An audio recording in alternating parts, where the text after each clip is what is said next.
What is up, guys? My name is Cal and welcome to the finale of my Chaos Rudibus series.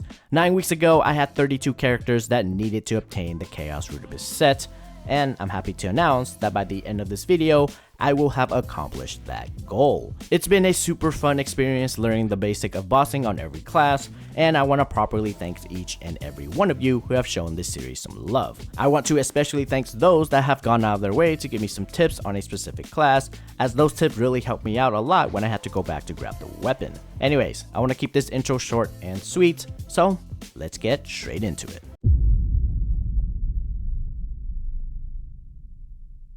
Sorry to keep you waiting.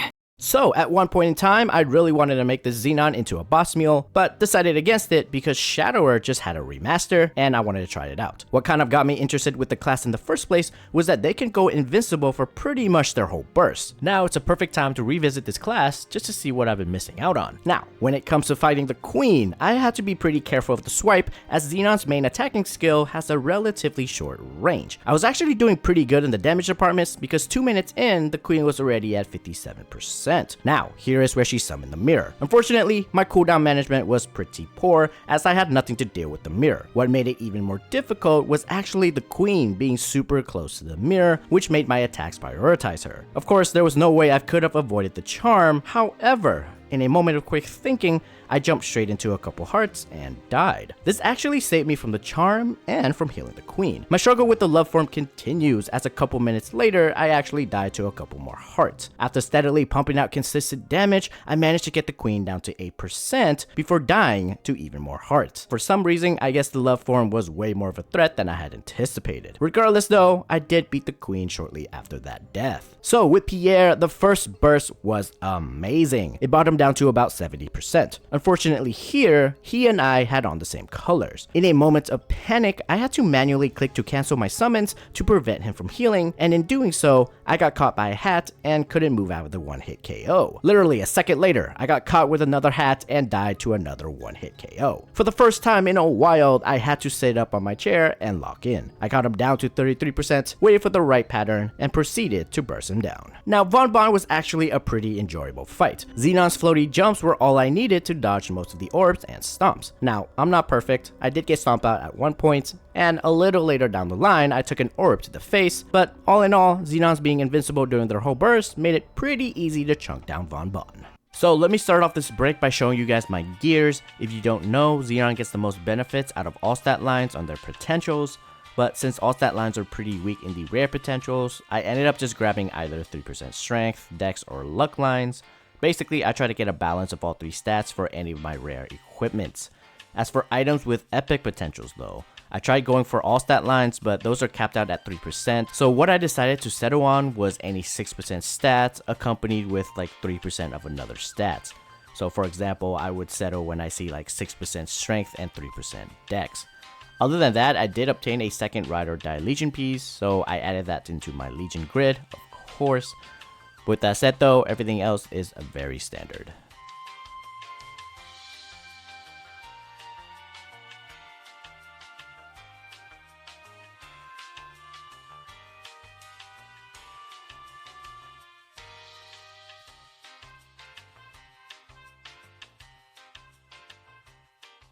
With Chaos Vellum, the thing that I was struggling with the most was actually sending out the burst. Considering Vellum likes to move around quite a bit, it was actually pretty tricky, timing-wise, to get out a solid burst. What made it spooky was that I had to hold down Omega Blaster for it to charge. This made dodging a bit awkward for me. You see, I have Omega Blaster on my R key, and my jump button is on the Alt key, which makes for some really awkward finger placements. This slowed down the bursting process, so for the most part, I was missing a good chunk of my damage on every burst. My first death was actually around 71%.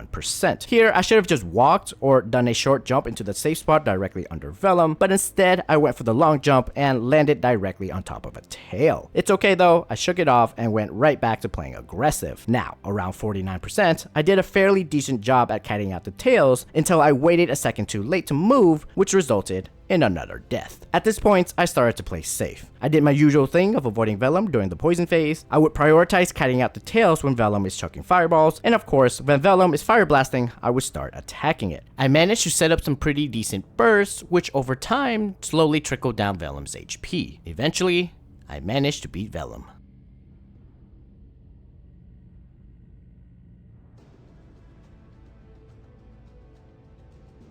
Let's do this! When it comes to Cadena, her playstyle feels like a mixture of Mercedes and Hayato, in the sense that you need to keep up a damaging buff throughout combat. For Cadena, it's using her many weapon skills to keep up this stack. I actually found Cadena to be relatively easy to learn. I found that as long as I'm landing most of my weapon skills on the target, Cadena was pumping out some pretty good DPS. For the most part with the Queen, I was using all of my weapon skills off cooldown. My first death was around 69%. I got a little too close to the Queen and got sucked in. It wasn't a terrible death though, because it did cleanse away the dot. Now, unfortunately, around 58%, the Queen summoned the mirror. Here, I got completely tunnel vision into killing the mirror that I jumped right on top of the Queen, which led to me getting completely sealed and unable to kill the mirror in time. I got charmed, died, and the Queen healed back up to 78%. Oof. That was not fun to see. Regardless, after some time, I managed to lower the Queen's HP back to where it was. Now, around 48%, I unfortunately had to drop another life due to a combination of 2 dots and a zombification effect. Continuing on, I managed to get the Queen down to around 16% before dying to some more hearts. At this point, it was a sweaty mess. Getting comboed with another dot and zombification effects was not going to fly, so I needed to kill the Queen as soon as possible. As luck would have it though, she went into her bubble form. I did my best to keep her at arm's length, but ended up taking a hit which places a dot onto me. Soon after, the zombification effects follows. What ended up happening after, I could only describe as a miracle, because I ended up defeating the Queen right as the dot took me down to 1 HP. Anyways, going into Pierre, this fight was a test to see if I could do a proper burst. With the Queen, I was just pressing every skill off cooldown. Here, I had to be deliberate on which weapon skill I should be using in an orderly fashion. My first burst was pretty janky to be honest, but it got Pierre down to about 75%, which I was happy to see. Unfortunately, while chipping down his HP to 33%, I got hit with a hat and died to the one-hit KO. Regardless though, once the boss was prime and ready, I propped the bind and went all in for the kill.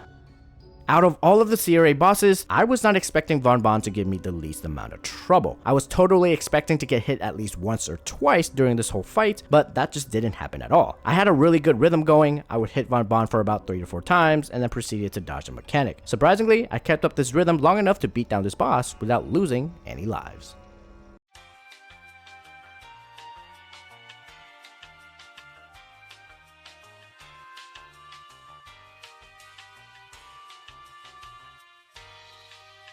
Chaos Vellum was a tough one. Now, Cadena has a bunch of skills that need to be pressed in order to maximize her damage. The problem is, of course, Vellum not staying up long enough for me to execute every single skill. The solution I found was to use 2 to 3 skills at a time in a rotation. Now, some of Cadena's skills send you forward like a short dash. I would use these to get away from the tails indicators as well as the rocks. With those things in mind, the plan was to play for the burst. Things were actually going pretty well. I followed the plan to a T and got Vellum down to about 56%.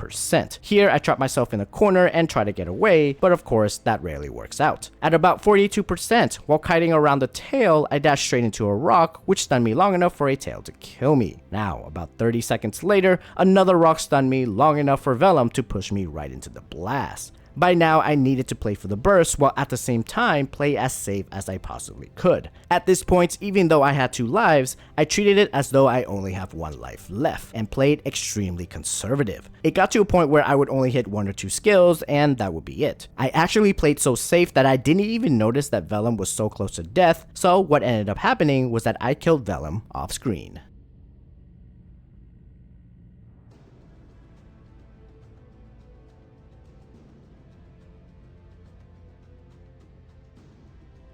The hunt is on. Alright, right off the bat, I did an amazing burst on the Queen, taking her HP down to about 72%.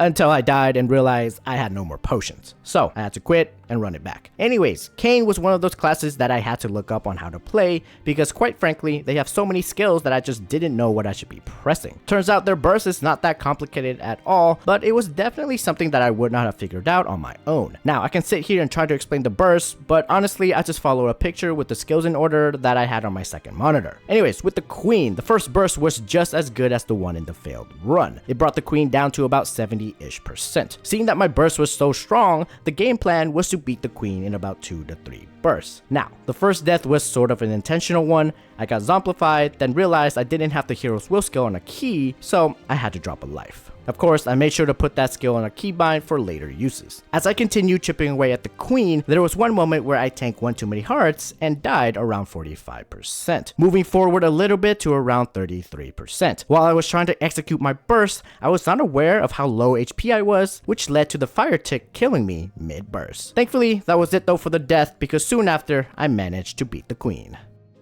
Going into Pierre, I was more worried about getting caught by a hat than actually bursting down this boss. So, this time around, I put in a bit more effort to be aware of all the falling hats, and at the end of the day, it was a quick and easy kill. When it comes to Von Bon, with all things considered, this was a pretty standard fight too. The first burst got him down to about 65%, which I was very happy to see. Of course, Von Bon clapped back with a couple orbs, once around 47% and another one at 22%. Other than that, I made quick work of this boss too.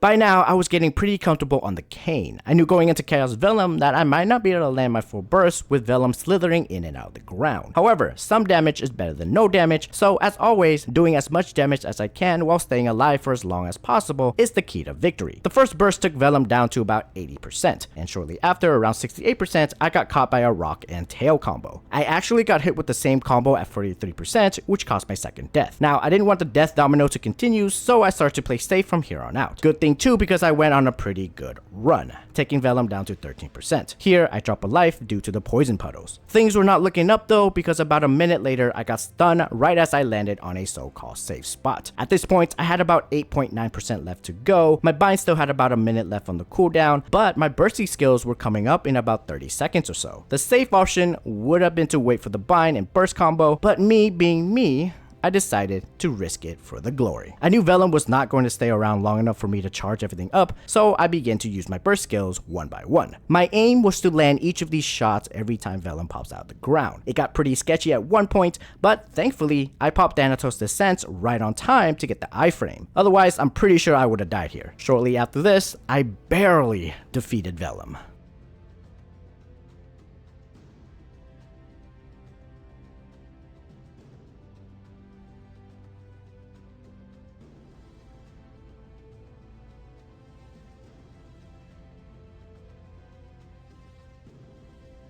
Clone Rampage! Alright, so just like the Kane, I had to look up on how to burst with the Ho Young. Turns out both Ho Young and Kane share a very similar skill. Now, I'll get to that in a bit because I want to shout out Dekatai, I hope I'm saying that right, but his video on Ho Young Made Easy really helped me out here. Like some of the information he was giving out, I didn't even know existed in the first place. Like the fact that I didn't even know that Ho Young has a 10% final damage buff because I actually skip out on doing the Ho Young story. Anyways, back to similarity. Ho Young's Wrath of the Gods and Kane's Thanatos Descent is essentially the same skill, which I found to be really interesting. Good thing I did Kane and Ho Young back to back, because otherwise I would not have known that both of these skills have a secondary part to it and that you have to click the skill again to activate them. With that said, I was glad to finally see my Ho Young do some massive damage to the queen. I kid you not, when I was farming gear for this class, my Ho Young was hitting like a wet noodle, just because I just didn't know what all the skill does. Anyways, the fight with the queen was a pretty short one, but that didn't mean I came out of it with all 5 lives. My first death happened when I dashed straight into a damage reflect bubble. My second death happened a few seconds after that when I got completely destroyed by a swipe plus the tick from the dots as well as amplification. At 6%, I was slow to move and took a fire blast to the face, but shortly after, I did manage to beat the queen. Now, there is no contest when it comes to Pierre. This fight was the definition of easy peasy lemon squeezy. I'm really glad I decided to take on this series during the Morningstar Banquets event because those event stats really helped out with the more complicated classes that I was dreading to play. I'm mainly talking about Blaster and Hayato. Kane and Ho Young were up there on the list, but after learning how to burst with them, they're not actually that bad. Anyways, we move on to Von Bon. My first burst on this boss took him down to about 70%. Then in a span of 30 seconds, I got him down to about 50% HP. Needless to say, but all I had to do was to wait out for my second burst. However, I goofed up a bit here as I dashed straight into an orb while I was already on the safe side. It's fine though, because once my burst was up, I went all in for the easy kill. Alright, so Ho Young doesn't have a badge. I've just been really unlucky. Honestly, I've been doing this for 2 weeks, and for some reason, Magnus just does not want to drop his badge, and I've been doing it with a drop coupon, so unfortunate. But yeah, I don't think Ho Young needs it anyways.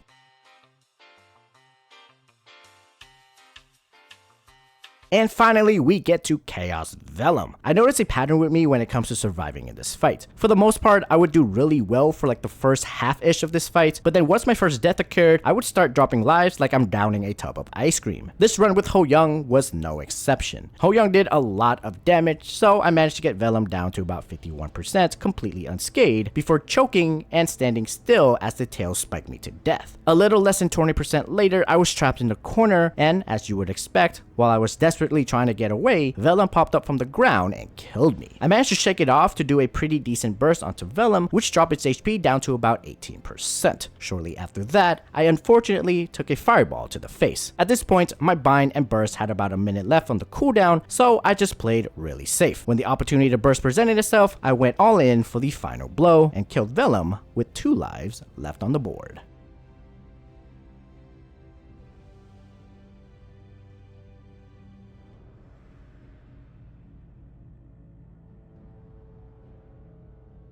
And that is it for getting every single characters on my accounts the CRA set. It's hard to believe that 9 weeks ago, most of these characters were wearing the Pencilier or Frozen gears. This was a goal that I always wanted to accomplish in this game, and to see it come to life will now and always be a core memory whenever I think about Maplestory. Again, I want to thank each and every one of you who have commented, liked, or given me tips on any of these videos. With that said, for those of you who like to see the behind the scene or interested in seeing some numbers, stick around for the next few minutes because I'll be giving you guys a run through of my spreadsheet. Alright, and here is the spreadsheet, and it's basically where I kept track of pretty much all of my characters' progression in terms of like meso, cubes, and anything little extra that I decided to throw in the character. Now, in total, how much meso did I spend for this whole project? Well, it's a little less than 18 bill. I'm sure some of you can do it with way less if you take advantage of like Star Force events or like 5, 10, 15.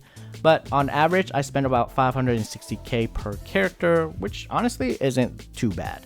I have the cube. So I spent about 8.3k mystical cubes. On average, that's about 260 cubes per character. I also use a bunch of hard cubes, so that's about 369, and on average, that's about 17 hard cubes. I used up a total of like 153 notestone. Now, it's not to every character. I only use it on some characters because they needed a bind. Except for Hayato, I juiced up Hayato, okay? This class was hard, okay? Look, I spent the most on Hayato just because, but anyways, yeah, I also have the weapon categories. This is just to tell me if I got the weapon for the class yet. So, I'm planning to get all the weapons before the event end around August 26th. So, you know, I have this weekend to do that. But, yeah, other than that, my voice is dying right now, so I think I need to go rest. I guess, this is it.